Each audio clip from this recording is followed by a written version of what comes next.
Clio je avto, ki ga kar nekako moraš imeti rad. Tako dolgo je že med nami in tako veliko Slovencev si ga je lastilo, da je pač postal naš. Čeprav je tole najbolje prodajen francoski avto vseh časov. Kar 17 milijonov so jih prodali od leta 1990 do te generacije, ki je že 6. po vrsti. Od starega je daljši za 7 cm in deluje ful bolj resno. Včasih je Clio deloval simpatično, mladostno, zdaj pa se zdi kot tisti pobalin, ki je odrasel in začel hoditi v fitness. Tale ima še opremo Esprit Alpine, da deluje še bolj športno, v vsakem primeru pa so luči spredaj in zadaj zelo agresivne in tale maska z velikimi režami deluje zelo napadalno. Ne vem, vse skupaj se mi zdi malo na silo, sploh zato, ker vsi električni Renaultovi avti delujejo tako kul. Tukaj imamo v mislih 4, 5 in Twingeca, jasno.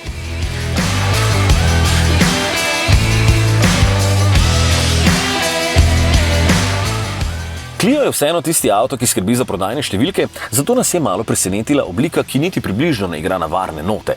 Ampak v času, ko so vsi avti križanci in skoraj istimi motorji in menjalniki, mi je to v bistvu v resnici všeč, ker deluje pogumno.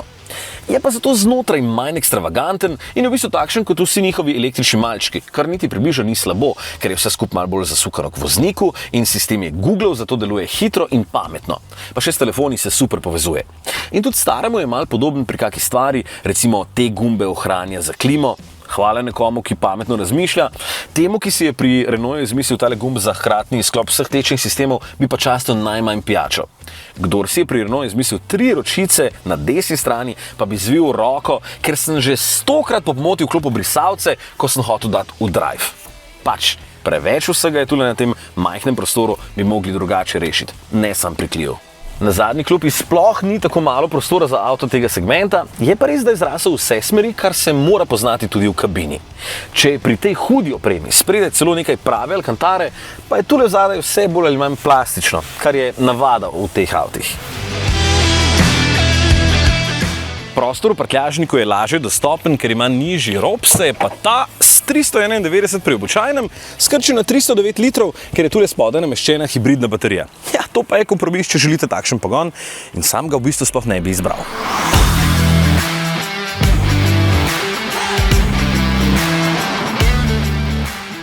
Hibrid se v letu 2026 dobro sliši, ampak takšnemu Clio bolj paše klasičen motor in pika. Čeprav ima zdaj nov sistem z 1,8-litrskim bencinskim motorjem, ki bi moral skrbeti za tišjo vožnjo, ker ima toliko več navora, se dokaj pogosto vklaplja in potem brni z višjimi vrtljaji, kot bi pričakoval glede na hitrost vožnje. Če bi se to dogajalo, ko bi drvel pri hitrosti 180 km/h, bi še zastopil, tako pa ga slišim preveč pogosto, kar je seveda logično, ker mora napolniti hibridno baterijo, da se lahko potem nekaj trenutkov vozi v tišini na elektriko. 1,4 kWh je kapaciteta baterije, kar pomeni, da je v mestu kar nekaj vožnje dejansko brez bencina. Ni tako hudo, kot mogoče kdo zdaj misli, ampak poznam sisteme, ki delujejo tudi bolje, zato mi ta hibrid ni preveč všeč. Ko poslušam glasno glasbo iz tega res dobrega ozvočenja Harman Kardon, me potem bistveno manj moti, ker občutek med vožnjo je pa v redu. Ni veliko cukanja in tudi lepo pospešuje, vse skupaj deluje zelo odzivno. Sploh v načinu sport. Imaš občutek, da je kar na trnih takrat, ko postane odziven. Potem so mu dodali še program Smart, ki ga izberem tule in potem sam ugotavlja, kdaj želim voziti varčno in kdaj športno. Tudi poraba je sicer super, zdaj le na testu 5,2 litra pa noben ni vozil ekstremno varčno, kar pomeni, da so Francozi očitno nekaj naredili prav. Volan je po novem bolj neposreden kot prej in dejansko ponuja zelo dober občutek med vožnjo. In koloteka sta širša tako spredaj kot zadaj, podvozje je dokaj čvrsto, v bistvu Clio deluje na pol športno, kar je zanimivo, ker smo včasih francoske avte dojemali kot predvsem udobne. Ampak očitno se je to zdaj spremenilo z električnimi avti, ker je 5 recimo bolj udobna, ta pa je malo bolj uživaški za tiste, ki imate radi ovinke. Kot avto novi Clio deluje dobro, bolj zrelo, celo malo agresivno, edino s tem hibridnim pogonom mi ni tako všeč, pa še precej dražji je z njim.